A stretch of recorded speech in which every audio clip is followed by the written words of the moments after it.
सुप्रभात बच्चों, आपकी पाठशाला में आपका स्वागत है। आज हम लोग कक्षा 4 पाठ संख्या 7 वचन यानी नंबर के बारे में जानेंगे। तो आइए उसके पहले हम लोग एक संवाद देखते हैं, दो बच्चों के बीच हो रही है। क्या है यहाँ पे? मेरे पास एक गुब्बारा था और वह फूट गया। दूसरे ने कहा, कोई बात नहीं, मेरे पास 5 गुब्बारे हैं, एक तुम ले लो। एक और संवाद है, लो तुम भी एक टॉफ़ी खाओ, मेरे पास 2 टॉफ़ियाँ और है, धन्यवाद। बच्चों, आपने देखा, बातचीत में ध्यान किया, गुब्बारा टॉफ़ी शब्द एक होने का बोध करा रहे हैं तथा गुब्बारे और टॉफ़ियाँ एक से अधिक होने का बोध करा रहे हैं। अतः हम कह सकते हैं, जिन शब्दों के द्वारा हमें यह पता चले कि वह एक है या एक से अधिक है, शब्दों के जिस रूप से एक से अधिक होने का बोध हो उसे वचन कहते हैं। वचन से संख्या का बोध होता है, जैसे कमरा, कमरे, तोता, तोते। एक वचन के साथ एक वचन क्रिया तथा बहुवचन के साथ बहुवचन क्रिया का प्रयोग होता है। आइए अब हम लोग देखते हैं वचन के प्रकार। वचन के 2 प्रकार होते हैं, एक वचन और बहुवचन। एक वचन यानी सिंगुलर और बहुवचन मतलब प्लूरल। एक वचन किसे कहते हैं?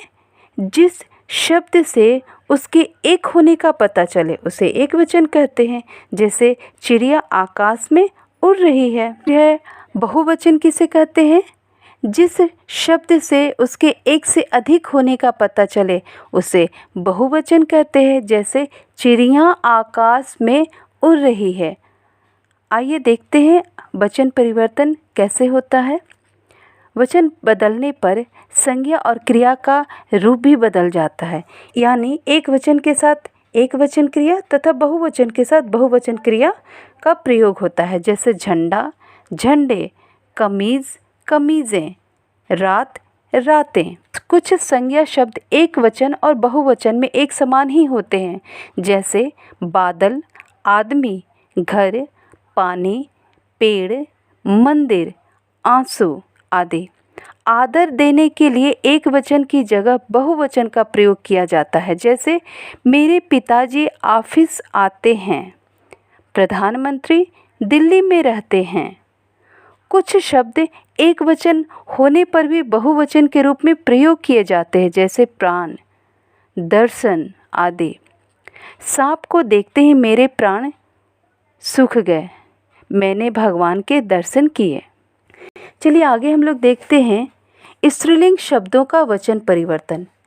जिन स्त्रीलिंग शब्दों के अंत में अ हो तो अ के स्थान पर ए कर देने से वह शब्द बहुवचन हो जाता है, जैसे रात, रातें, बहन, बहनें, आँख, आँखें। आगे देखते हैं, जिन स्त्रीलिंग शब्दों के अंत में आ हो तो उसके स्थान पर ए कर देने से वह शब्द बहुवचन हो जाता है, जैसे कविता, कविताएं, माला, मालाएं, महिला, महिलाएं। आगे देखते हैं, जिन स्त्रीलिंग शब्दों के अंत में छोटी ई या बड़ी ई हो तो उनके स्थान पर आ लगा देने से तथा दीर्घ स्वर को हर्ष स्वर यानी कि बड़ी ई की मात्रा से छोटी ई की मात्रा कर देने से वह शब्द बहुवचन हो जाता है, जैसे रानी, रानियाँ,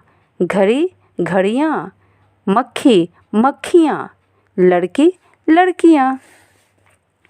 फिर है, जिन स्त्रीलिंग शब्दों के अंत में या हो तो या के ऊपर अनुस्वार लगाने से शब्द बहुवचन हो जाते हैं, जैसे चूहिया, चूहियाँ, गुड़िया, गुड़ियाँ, चिड़िया, चिड़ियाँ। आगे हम लोग देखते हैं, अगर शब्द के अंत में बड़ी ई या बड़ा ऊ हो तो वचन बदलते समय बड़ी ई का छोटी ई और बड़ा ऊ का छोटा ऊ हो जाएगा, जैसे कली, कलियाँ, बधु, बधुएं, ऋतु, ऋतुएं, वस्तु, वस्तुएं। जो आपने जाना एक वचन से बहुवचन में हम लोग परिवर्तित करें। यहाँ कुछ शब्द हैं जिन्हें हम लोग देखते हैं।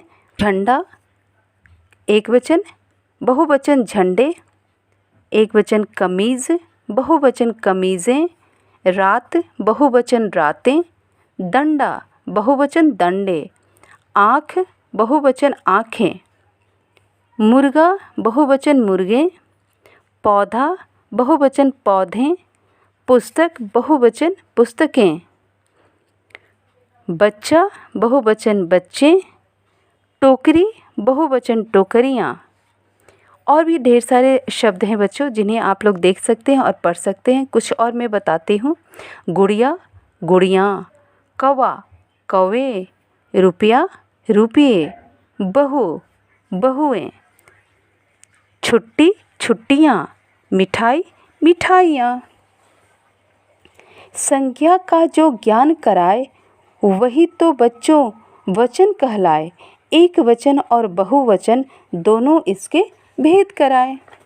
तो बच्चों एक बार हम लोग पाठ को दोहरा लें।